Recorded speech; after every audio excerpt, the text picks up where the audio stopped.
Be ready. Start. Mr. Deputy Chairman, sir, I thought that the explanation that I had given was a comprehensive explanation and that it will not lead to so much of discussion on the points that had already been clarified in my exposition, but honorable members still raised some doubts about the measure. So far as imports of goods are concerned, it is not possible for imports to take place in anticipation of getting an import license.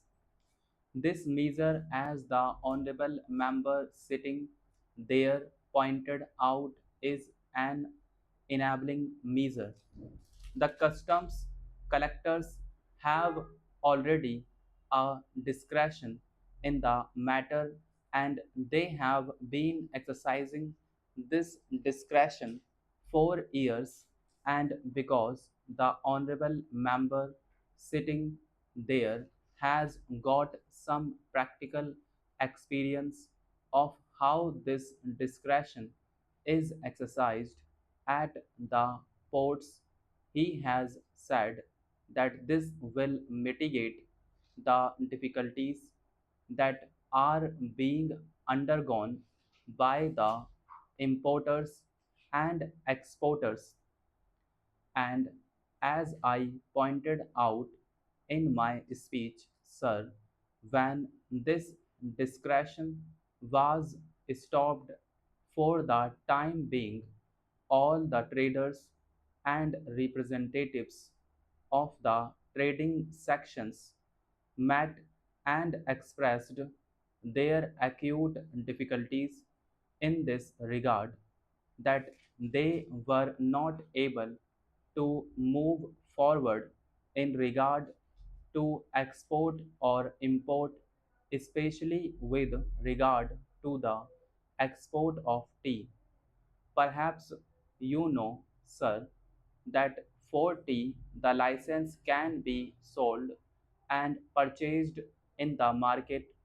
If somebody has got an export license and he has not been able to arrange the goods, he can sell this license in the market and somebody else can purchase it. The time lag between the purchase and export of tea from here and the auctions abroad is always naturally short, and sometimes it became very difficult to export it in time because auctions take place abroad, and in that auctioneering period certain commitments are made and then the things have to be supplied in a definite period. Now, in that period, if a licensee has not got the actual possession of the license, but he is sure to get it, in such a case, the customs authorities have been exercising their discretion and taking the responsibility on their own shoulders. They have been doing this thing for years, and this measure only gives legal sanctity to what they have been doing. As I said, under executive orders, they were exercising their own discretion in the matter. They have been accepting these bonds, taking the responsibility upon themselves.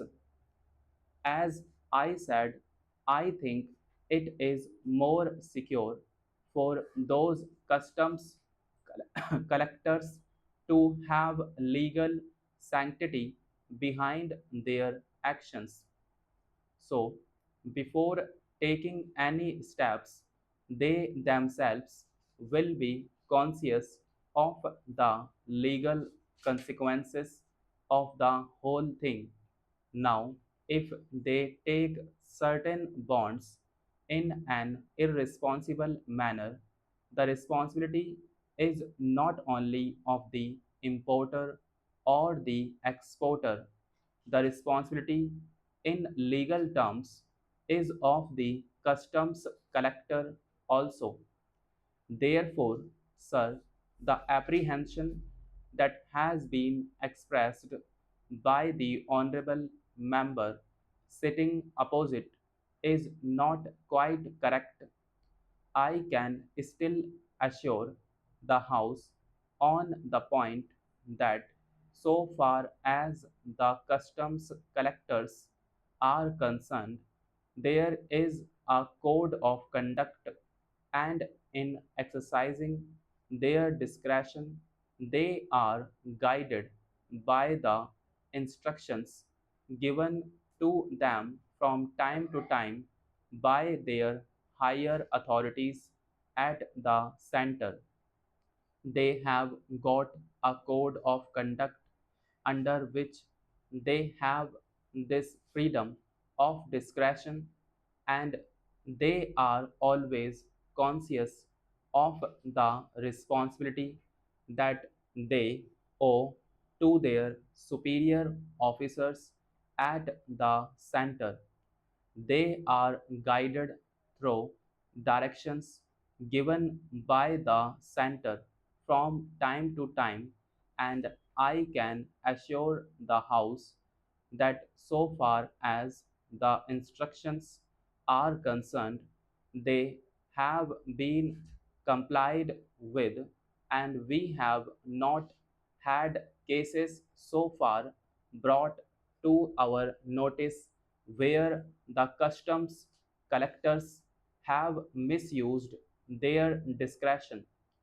Not many cases have come to us by which we can feel that there is any danger that the customs officers will exercise their discretion properly. So far as the generality of the proposed section is concerned, it has been pointed out that this section is very general and it can cover all aspects of a case. I think it was the very purpose of this bill to make this measure a general measure to cover all the emergencies that can arise in a particular case. Exercise of the discretion and judgment depend on the nature of a particular case, the particular background of the case, and therefore, sir, it could not have been codified in a certain number of words or a certain number of sentences, that these things will come under the discretion of the customs collector, and these things won't come under his discretion. Lakhs and lakhs varieties of things are being imported and exported, and it is very difficult to bring each and every emergency that will arise in a codified law. Therefore, sir, the whole wording of the proposed section has been drafted in a general way to cover all possible cases that have been arising and that will arise later. As I said, careful discretion has been exercised by the customs authorities